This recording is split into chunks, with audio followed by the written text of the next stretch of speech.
Welcome to Wisdom Wednesday number 108. Be aware of the space between the thoughts. Question. I'm very overwhelmed with the media propaganda, and I'm just trying to live my life with my family, work, and school. I have a lot of anxiety and fear, and I sense something is not right with the world. How can I reduce the fear and anxiety with all these future concerns and social changes?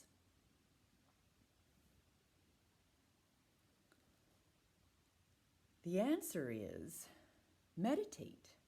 Meditate, meditate, meditate. Increase your meditation time in your day. Decrease your attention on the things that are happening outside of you. Increase the time of internal meditation, observing, watching from your watcher position. The thing is, anything can affect us from the outside. But you must not get upset on the inside. You need tools so that you can move forward in life and stay calm and collected and centered, feeling a stability from which you move forward. You could be in the middle of a war zone and you need to meditate. Doesn't matter what's going on out there. You should always meditate. Things will change on the outside, and your mind and your ego that worked so hard on creating this sense of security inside, you positioned yourself and you've controlled your environment in such a way that if something on the outside comes along and upsets it, your ego just doesn't know how to handle it. And so the mind becomes anxious. It starts to think a lot.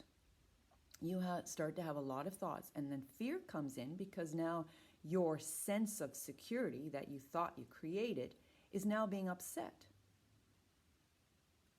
The reality is, you never had the security in the first place. You worked hard to get it, and you never really had it. That's why it can be upset. That's why it can change, and that's why your mind is freaking out, because you never really had it.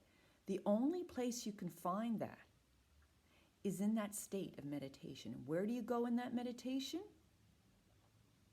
You have to go between the thoughts. Your thoughts are the anxiousness and your fear.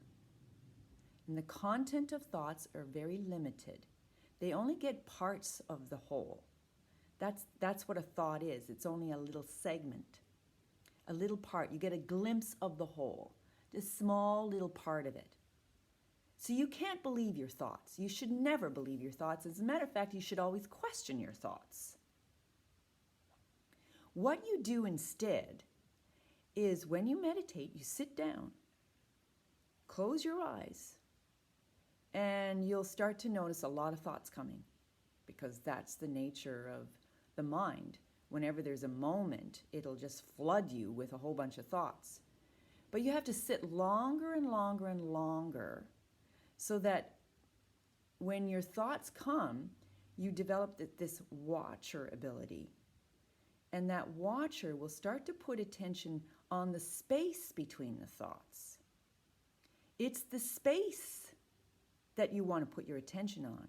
Space has no objects in it. It's the objects in the space that create the division. So when a thought comes, that's an object in the space that you are. You are the full, gigantic space. A thought comes, and then all of a sudden, your ability to attend, your watcher, attends an object. And now you feel that object is real.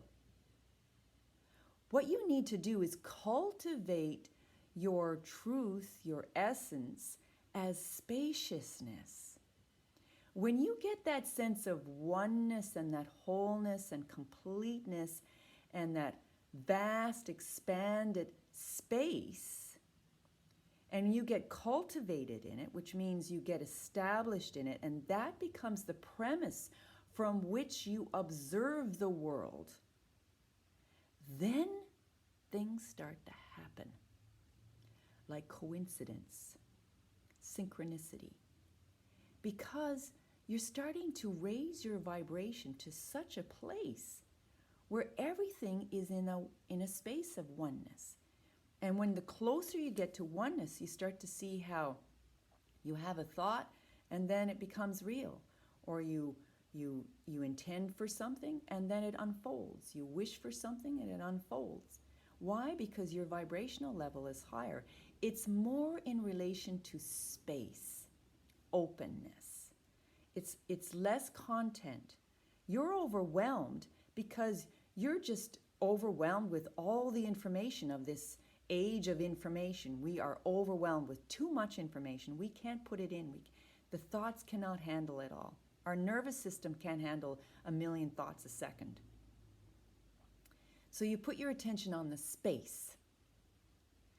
So the thing about the space is that when something arises in the space, from that perspective of I am space, you will recognize that even when a thought comes, it will have the quality of spaciousness. It will have the knowledge in it that I am whole and complete.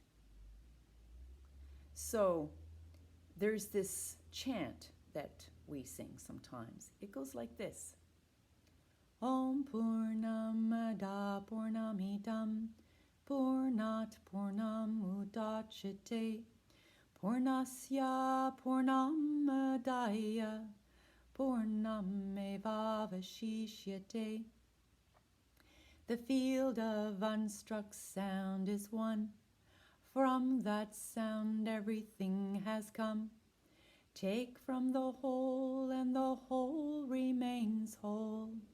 What you take from the whole is also whole. So when you meditate on the space, that's the whole. When a thought drops, like drops in a pond, it creates a little ripple effect.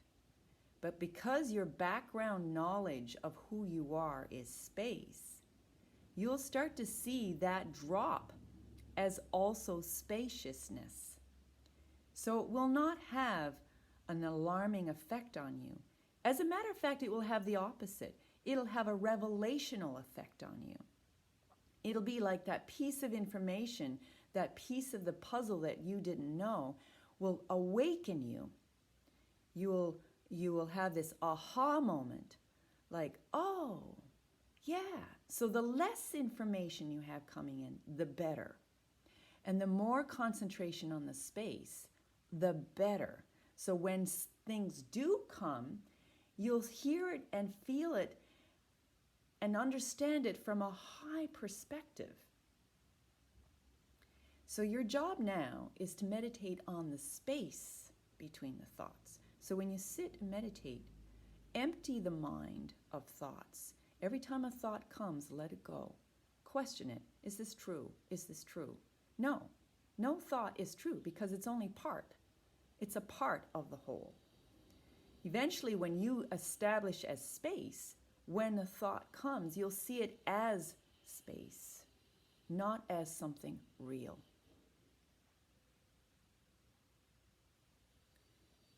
So that's what you do. You close your eyes, and that which is in front of the eyes is space. You keep your attention there, and you say, I am space. And when a thought comes, thought is not telling me the truth. The space tells me the truth. And I will know, when things come, I will know what's correct and what's closer to the truth and what is to be released and what's called false. I will not hold on to the false. Anything that opens and expands my consciousness is truth. Anything that contracts my consciousness is false. That's it for today's Wisdom Wednesday. See you next Wednesday. Bye.